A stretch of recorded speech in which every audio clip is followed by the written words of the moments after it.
I just got finished watching the 2025 version of Snow White. It took a lot out of me to watch this movie. No, seriously. I got about an hour into this movie, found something better to do, then came back 2 hours later to finish the movie. And you won't believe what I saw. Reptar? Who's telling a story here? You are? That's right, you little pea brain.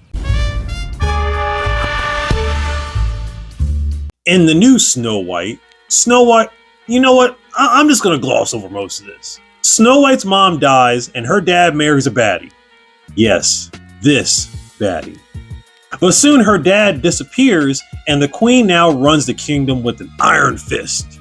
Problem is, the queen is hating because Snow White, yes, this Snow White is the fairest in the land. Seriously, how are we judging this fairest in the land thing? Are y'all using a rig scale? Because I need to get that thing recalibrated. So the queen orders Snow White to be executed. Snow White ain't feeling that. So she runs off into the forest where she meets some new friends. Animals, dwarfs, and some bandits. And together they all hatch a plan in order to take her kingdom back. Another Disney trash remake. 3 out of 10. I know a lot of people were hating because they said they didn't have a prince in the movie, but to me, that didn't bother me at all. Unlike the prince in the original story who just kind of rides on a horse all day and then kind of shows up when it's convenient, this guy actually does stuff in this movie. They actually gave him something to do.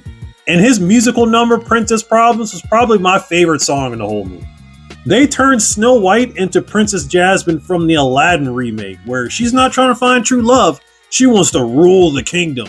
Then tries to sympathize with everybody else in the kingdom by remembering your name and your birthday and shit.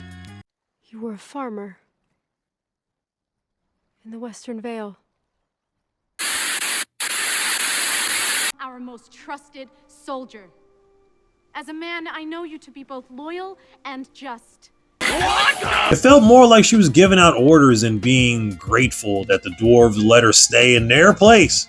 Obviously, you could have hired real people to play the dwarves instead of doing CGI, because that CGI just did not sit well with me. Whatever happened to equal employment, Disney?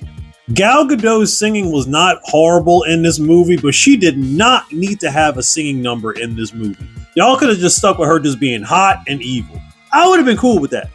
And y'all gave Dopey a voice. Now, I'm not against him having a voice, but I feel that you could have used that as more of an emotional piece in the movie. If you see how he feels with his body language, with his eyes. I don't need this guy talking. It wasn't a deal breaker for me, but why though? Why? And what is Disney's scale when it comes to kingdoms? Because that motherfucker looked like a village, not a kingdom. Last time I checked, a kingdom had more than like 15, 20 people. Couldn't have been because of the money, because y'all had the money. Bottom line, no more musical remakes, Disney. Give it a rest. 3 out of 10.